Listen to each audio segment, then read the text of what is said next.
What's up, everybody, and welcome to Southern Bowie Outdoors. We're back from our trip to California, San Diego, Tombstone, Two Guns, Arizona, Winslow, Arizona. We made a big old loop. It was a good time, but Get your Yankee ass off my property. Don't care if the bank gave you a deed. This farm's been cattle land for generations, since we beat back them sneaky Japanese. In the war of 1812, bring our boys home.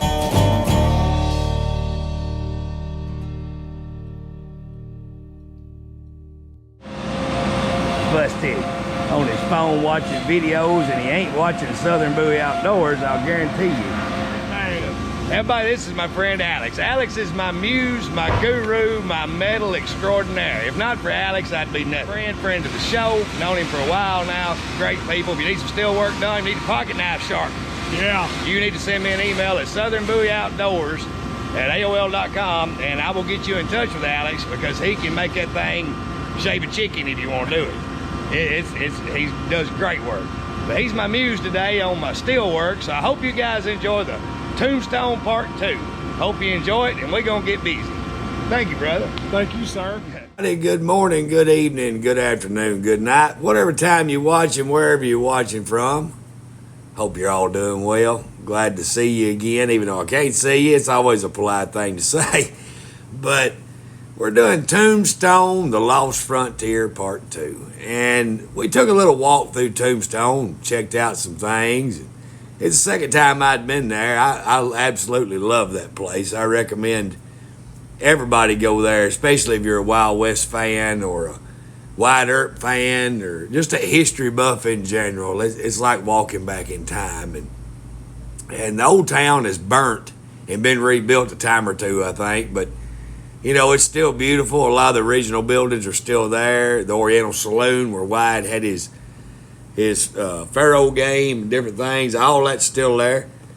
It's just absolutely gorgeous. The sky, the weather, the company I was keeping, my family, you know, with me, it was just a beautiful time. And memories that I'll remember for many, many, many years. Hopefully, till the day I die, hopefully I won't get crazy and forget them. But if I do, I'll go back and watch my video. But I hope you all enjoyed the first Tombstone. And I hope you all like, subscribe, told your mama and them about Tombstone, and rang that bell. We're going to start with old Morgan Earp. Now, old Morgan, I think, from what I understood and what I've read, is a kinder soul and maybe a little more down to earth. And it's just sad old Morgan found his ending there in Campbell and Hatch Saloon on March 18th, 1882, and got shot in the back through the window of the back door. And the bullet hole was still there at the old Campbell and Hatch Saloon where they shot Morgan when he was playing pool. And I think a lot of that, when Morgan got killed, that was kind of the catalyst that forced Wyatt's hand and his brothers. It started the whole vendetta ride against the Cowboys and Ike Clanton and all of them. And it's just... man, it's just a bad deal all the way around. And from what I've read, the way it got started, if I understood right, is Wyatt was trying to be town sheriff. Because the town sheriff made big money back then. They collected a percentage of the tax off the businesses, almost like a mafia deal. Where Tombstone had so much money coming in with this silver, they would have to pay a percentage based on, you know, what they were making, if I read it right. And it's almost like paying protection money. You know what I mean? So it was set up like the mafia of the 70s and 80s. I'll just tell you, that town was a money maker for the sheriff. You know, Wyatt can make some serious money in this town. Just like the movie showed, you know, he called his brothers out there, you know, and wanted to try to make all the money they could and then get out of Dodge and go do something else, you know, for lack of a better term. But he teamed up with Ike Clanton. Ike Clanton was I think, a prominent man in that community. He wasn't just an old rough, you know, cowboy horse riding kind of just individual, lived on the outskirts. I think Ike, had a lot of pull in the community, and everybody thought a lot of him. And White kind of went to Ike and asked Ike for his help, so he could try to run for sheriff and hopefully win against Johnny Behan. And Ike was going to help him, or maybe he did help him. I don't know, but either or, White didn't win the election. Well, I like to think that White was a trustworthy kind of guy. He may not have been. I don't know. But I like to think that he was from all the stories. Ike got a little nervous and got paranoid about White maybe, going to talk a little bit, maybe if he was drinking or something, about, Ike helping him. And Ike didn't need that kind of heat on him, because Ike was kind of trying to be neutral. He's trying to stay in the middle between the cowboys and all the outlaws and the Earps and the lawmen, and he was trying to kind of be neutral and play both sides from the middle and do what was best for Ike and his family and his interest. But in the process, of everything going down the way it did, it caused too much suspicion, too much wondering, and of course I'm sure a little alcohol was involved in that, and that just kind of escalates things. So, how history has shown us, it's been a lot of hard feelings, a lot of bloodshed, the vendetta ride, and about the only thing good came out of it was the movie Tombstone. Tombstone is a beautiful, gorgeous desert oasis, I guess is how I can describe it. I'll get it right here in a minute. But man, if you ever get a chance to go. Stay at the Tombstone Motel. Those folks were so good to us. And this, I'm not getting paid for this. I'm just saying, you can look at the mountains out back when you're drinking your coffee in the morning, and you're one street away from Allen Street, the main drag where the old city is, and it's just it was a beautiful time, beautiful scenery, beautiful view, wonderful company. I have my family with me. But I hope you get out there sometime and check out Tombstone if you're a Wild West history buff like myself. So, all right then, well, I'm going to shut up and hope you guys enjoy the show. Like, subscribe, tell your mama and them about us, and ring that bell. All right, I'm doing this for y'all. If I get kicked out of Tombstone, it's y'all's fault. But that's what it looks like.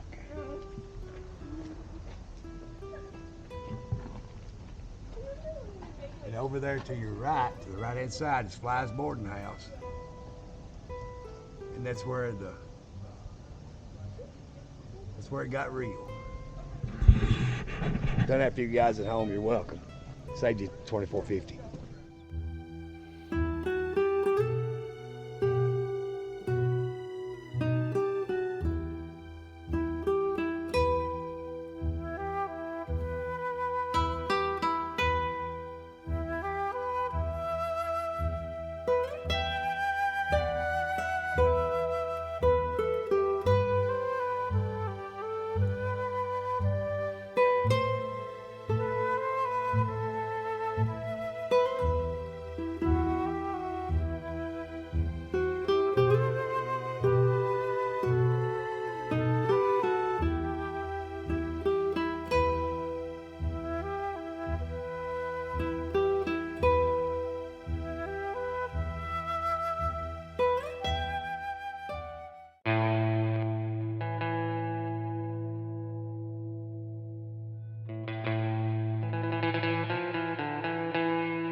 All right, so we're going back up Fremont Street right now.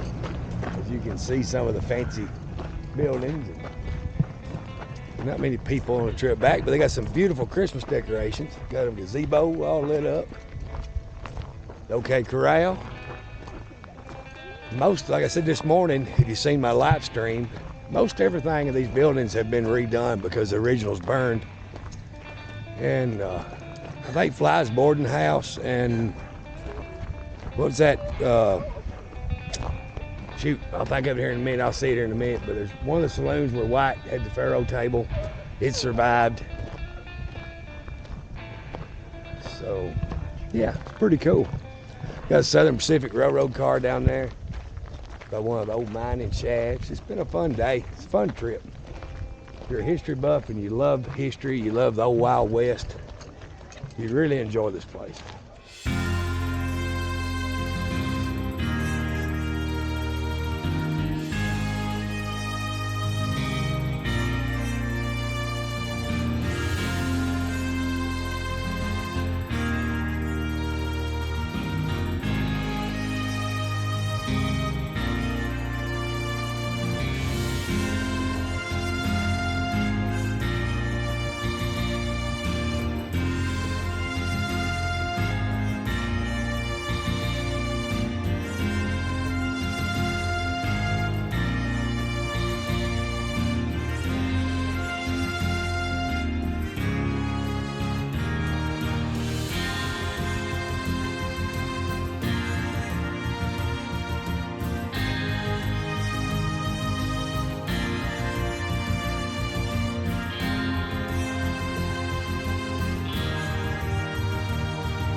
An old mine car. I've got it chained.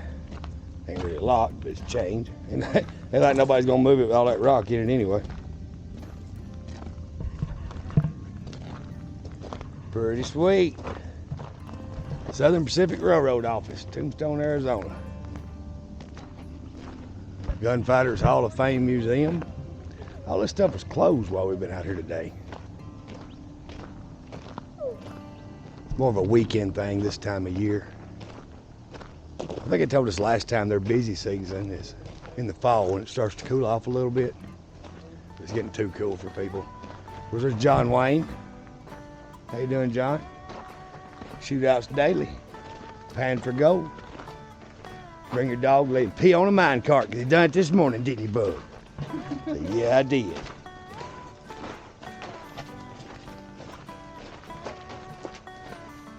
Poor miner's been sitting in there a long time. Looking a little rough. So's his bird. Now, another little known fact is John Wayne was working in Hollywood when Wyatt was pitching his story and met Wyatt and got to hang out with him and actually modeled all his cowboy characters after Wyatt Earp. So when you see John Wayne perform, you're kind of getting an idea of how Wyatt Earp carried himself in real life. So there you go. You learned that from old Southern Bowie Outdoors.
So I hope you enjoyed Tombstone Part 2. I sure enjoyed making it. We had a ball out there. Tombstone's a wonderful place. So if you liked that video and you like my content, please consider subscribing. It won't cost you a thing. Please give it a thumbs up. Leave a comment if you like. And God bless all you guys, and Lord willing, we'll see you next week.